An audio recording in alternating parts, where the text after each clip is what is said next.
My wife cheated on me with a friend and got pregnant. I raised their son like he was mine. My sister kept telling me I had to pay child support after I filed for divorce. For background, Emma and I had been married for 3 years and together for 5 years before I found out she had been cheating on me with one of my friends. They had been seeing each other on and off because my friend lives out of state and they would only get together when he was back here. It turned out that she got pregnant one of those times, and we've been raising her boy together for the past few months. He has been raised by me as if he were my own child, but his father has been my friend the whole time. It would have been right for Emma to tell me about it from the start, but she chose to keep it all a secret. I never would have known about it until I found some pretty damning emails on her laptop a few months ago.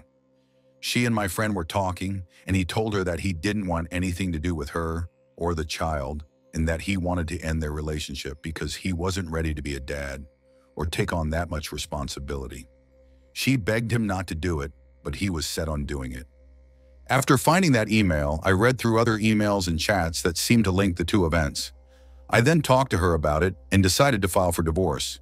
It's been very hard on my emotions, and the last few months have been rough. But Emma's attempts to get child support from me have made things even worse. She wants me to pay her a lot of money for alimony and child support, and I'm not ready to do it. That's why we've been fighting in court, and things are getting really hard for me. Because I started the legal process, she and her lawyer have been playing some pretty shady games with me for the past couple of months.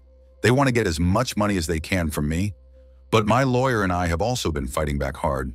We've been getting friends, family, and even co-workers to speak in our favor to show that we don't owe her anything. The waiting time is almost over, and I want to finish this as soon as possible since I filed for divorce almost 6 months ago. For a long time, things have been taking too long because we live in a place where a man can be recognized as a legal parent of a child, even if they are not the father. This is what we are having trouble with right now. My 37-year-old sister Lila has been acting very strangely and actually wants me to help Emma out. She is the only trouble in the situation. Things started when Emma chose to ask me for child support, even though I wasn't the legal father. This was a few weeks after I filed for divorce. Both she and I knew that, and it had even been proven in court. But she was trying to use the law against me and make it work in her favor. I thought it was very unfair because it was already hard for me to accept that the son I had been raising wasn't even connected to me. Along with my wife and child, I had to leave behind a family I thought I had in order to start over. I have a normal job and a normal income, so I didn't think it was fair for Emma to ask me to pay child support when she knew I couldn't. I couldn't afford to pay for a child who wasn't even mine. I knew it was harsh, but it was the truth. I didn't want anything to do with her or her boy anymore. I had wasted almost a year of my life on them. I didn't see why I should be punished for cheating on her since she was the one who did it. She had been stuck in her job for a long time because she never took it seriously and was never considered for raises. She had always depended on me for money. Her company didn't pay her well, and her job didn't seem to get better over time. Because of this, she had always relied on me for money, which wasn't a problem for me while we were married. But since I knew she had been cheating on me and her son had nothing to do with me, I didn't think it was important for me to worry about her money. I was sure she would have a hard time without me, but I chose not to care, and I thought that was fair. That being said, my sister told me that she thought I was being cold. During the first few months, she only tried to persuade me by telling me that Emma had stayed in touch with her and that she was worse every time they talked. Her parents had to take care of their own finances, so the only thing they could do for her was give her a place to live. But she had to pay for it herself, and it was getting harder and harder for her to keep paying for a lawyer for everything. That was easy for me to solve. She could just agree to my terms and avoid all of this court trouble. That way, she wouldn't even need a lawyer for long. However, Lila felt that I was being unfair, and that since I had been raising the child for a few months, I should keep doing so, even though he isn't related to me by blood. She thought that my unwillingness to do so showed how heartless and selfish I am. As for why she thinks that way, it's only been a few months. I cared a lot about the kid when I thought he was our son, but now he just makes me think of how my wife was cheating on me with a friend. Even though I'm not sure if it's the right or wrong thing to do, I can't stand the thought of helping her pay her bills and giving her child support, especially in this case. Having a few fights with Lila made me decide to cut her out of my life because she kept side with Emma, and it was too much for me to handle. She texted and tried to call me for a couple of weeks, but I didn't answer. It got so bad that I blocked her when it got too much like that. But she didn't stop there. She stopped for a few weeks, and I thought it was almost over. But then she started coming to my house again. On top of that, she started calling me on other people's phones to tell me what I was doing was wrong. At one point, she was acting so crazy that she threatened to testify against me in court if I didn't pay Emma's child support. I had no idea what was going on because they didn't seem to be very close based on what I knew. Either way, she had nothing to gain from this, unless they had a deal I didn't know about, which turned out to be true. Anyway, when she threatened to testify against me in court if I didn't pay child support, I started to cry because she was talking about my sister, and she didn't seem to be on my side, even though it was clear that I was the victim. When I asked her why she did all of this, she just told me that her maternal feelings were strong and she couldn't stand to see another mother in pain, having money problems, and trying to get back on her feet after I left her. She was putting me through a lot because she thought it was her duty to be a mother. It was strange that her urge to be a sister had never seemed to come out. Unfortunately, this led to some really bad fights. Our parents had to step in and try to calm things down because the name-calling was getting too much for the rest of the family. It was really her idea to start it. I didn't even want to tell anyone about it, but she tried to make me look bad in front of the rest of the family. On a separate note, I don't think it's abandoning a child if the child isn't even yours. More importantly, the court should decide if it is abandoning a child, not her. Emma, I don't think I ever left her. She was the one who left me when she started cheating on me for no reason. Because as far as I know, I never really gave her a reason to go out of her way to cheat on me. Yes, she couldn't find a single reason to cheat on me, even when I asked her about it. Not long ago, I couldn't for the life of me understand why my sister was supporting Emma. I told her to leave when she came over to my house a few days ago, but she started crying and told me she had to talk to me and explain herself because she felt like she owed me and she couldn't do this anymore. I let her in this time because she sounded really upset and scared. After our last fight, we hadn't talked to each other at all for a couple of weeks because our parents told us to stay away from each other because it was clear we were no longer getting along and it was making the family look bad. It had been more than a month since I had talked to or heard from her, and I was glad to be alone. But I couldn't help it. When I heard her sad voice talking outside my door, I let her in because I really wanted to know what was going on, and she seemed like she was finally going to give me a real answer. I let her in, and she broke down in tears. I got a hug, and she told me she was sorry for everything she had been putting me through because it was all for her own benefit. She told me what I already knew, that the reasons she was giving, like her maternal sense, were all just that, reasons.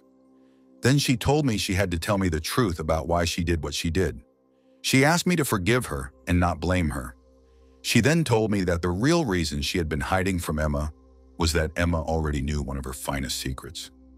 Lila seems to be just as bad as Allison because she has a 3-year-old girl with her husband, who she has been with for almost 7 years and married for 5 of those years.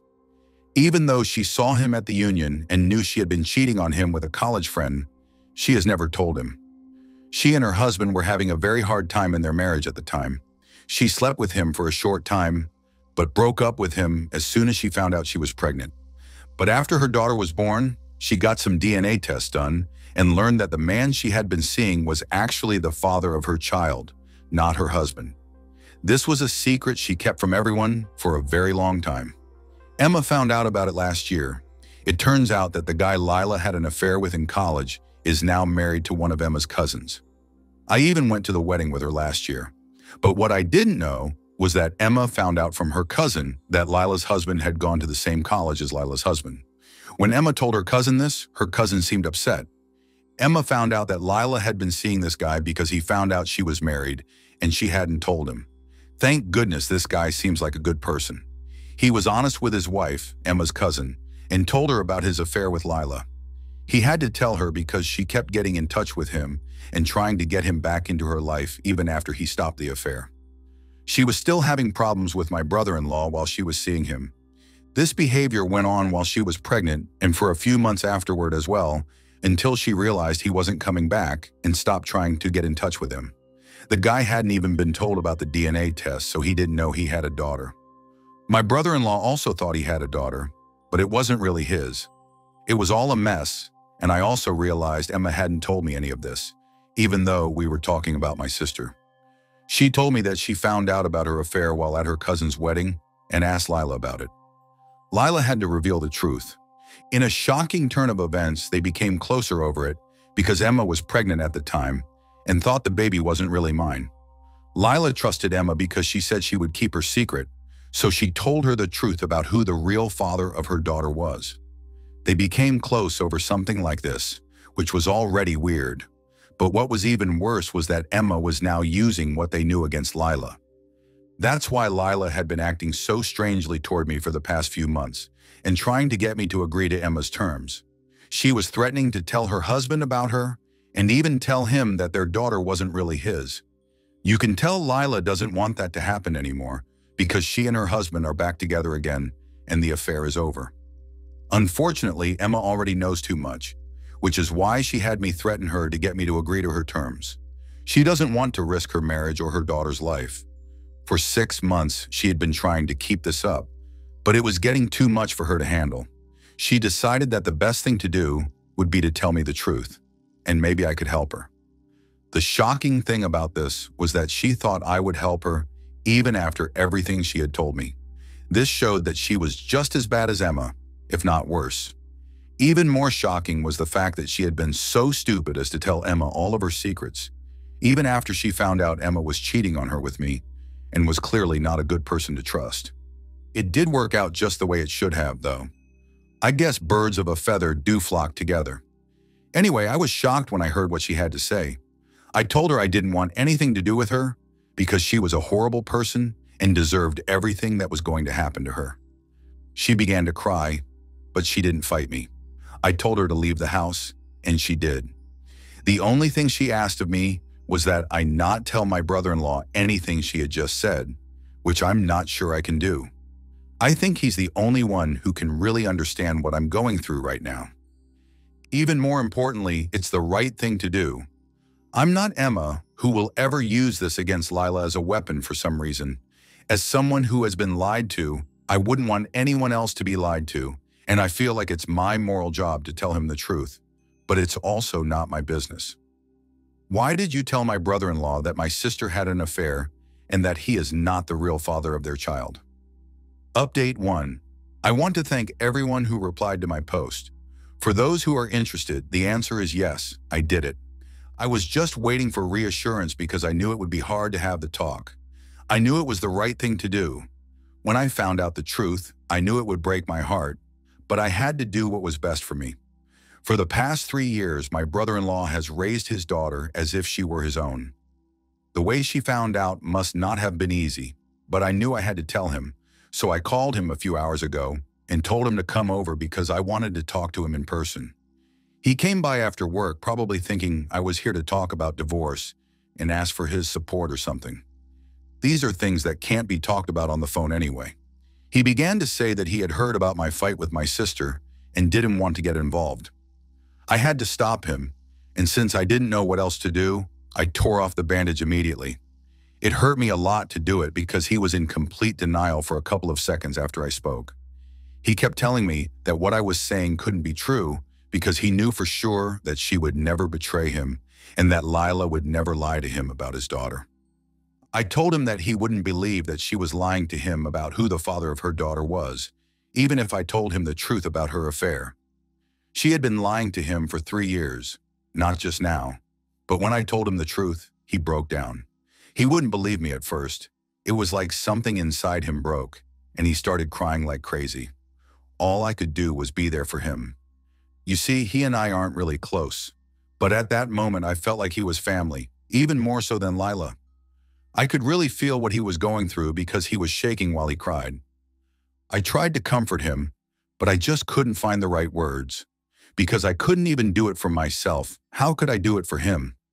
Anyway, he couldn't answer for a few minutes.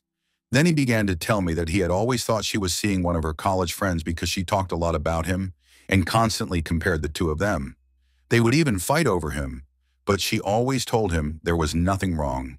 He was really over it, even if there had been something there, because he knew that they had been committed to each other as parents and partners ever since their daughter was born. But the one thing he never thought of was that his daughter might not be the same as him. Because we didn't have to believe everything Lila told us, I told him that he could still get another DNA test done. But to be honest, we both knew it wouldn't help. At this point, neither Lila nor I would lie to each other. If the DNA test proved what we already knew to be true, it was all for nothing. He told me that it wouldn't change anything between him and his daughter. She would still be his little girl because he had been growing her for 3 years, no matter if she was an adopted child or not. And the only thing that hurt him was that Lila had never told him the truth. He had to come to me to find out. She owed him the truth after being with him for so long. That was the least she could have done. He started to cry again after talking to me for a while, and I felt so bad for him. I began to feel bad about telling him in the first place, and I began to regret my choice. Then I guess he had to find out some way or another. Could have been Emma who told him if I hadn't, and she wouldn't have been there for him like I was. She would have done it out of spite and to get back at him. Lila may have told me the truth because she knew I would tell my brother-in-law, but not in the same way Emma would. I guess she didn't want to do it herself. It was a pretty weak thing to do, but I guess we already know that she is a coward, and so on. He stayed at my house for an hour and a half. When he was ready to leave, he was still mad, but at least he wasn't crying.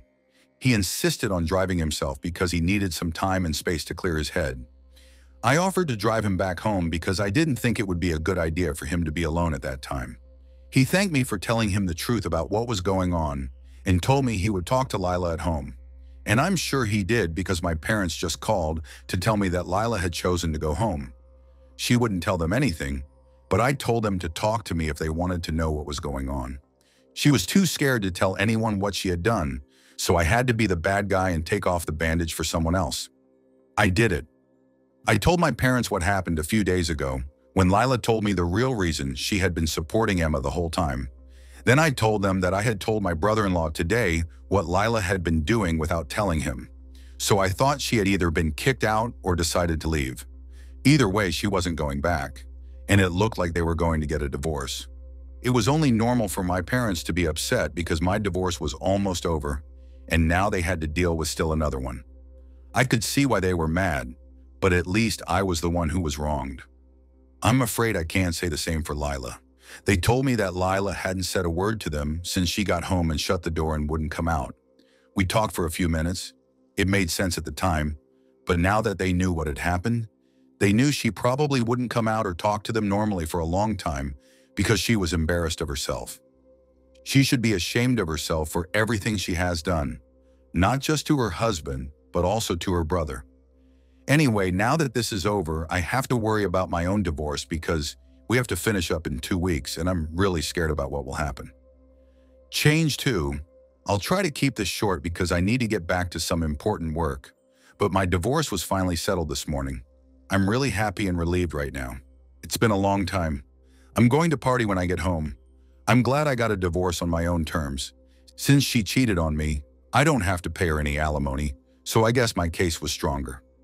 I also don't have to pay child support because the child isn't mine, and I was able to show that my wife will be able to handle her money well enough to do it on her own. If she can't, she has family to help her out, and the baby probably won't even remember me in 2 months, so I can stay out of this as much as I want to. It's still possible for me to stay in touch with our son, but I don't have to visit or do anything else with him if I don't want to. But I haven't decided yet. I'm going to think about it and decide later. Now let's talk about my brother-in-law and Lila's divorce. He has already filed for it and she's been served, but he wants to share custody of their daughter and doesn't want any child support, alimony, or other forms of support. He is strong on this, which is good for him. He needs better, so I hope things work out for him. Although Lila is still living with our parents, I won't be able to visit them for a while. That's okay, I'll just call them instead. They don't like what's going on, but we can't change it right now. Hey everyone, this is update 3. My last update was a few months ago, and I know I haven't been busy, but I just wanted to let you know that my brother-in-law finally got his divorce finalized on his own terms a couple of weeks ago. He and Lila are no longer together. So I guess he's not my brother-in-law anymore, and we're not related, but we're still friends. The fact that we've both been through similar things recently is what made us friends, and I value that. He has already moved to the suburbs with his daughter, and as planned, Lila gets to see their daughter on the weekends. She doesn't like it, but she couldn't do much about it either since he was set on what he wanted. He got what he wanted, and I did too. Even though things haven't been great, I feel like they're getting better now. I'm even thinking about getting a job out of state to get a change of scenery. As time goes on, things change and I go through a lot. But I'm looking forward to the future and putting everything behind me. I'm crossing my fingers that things will go well this time.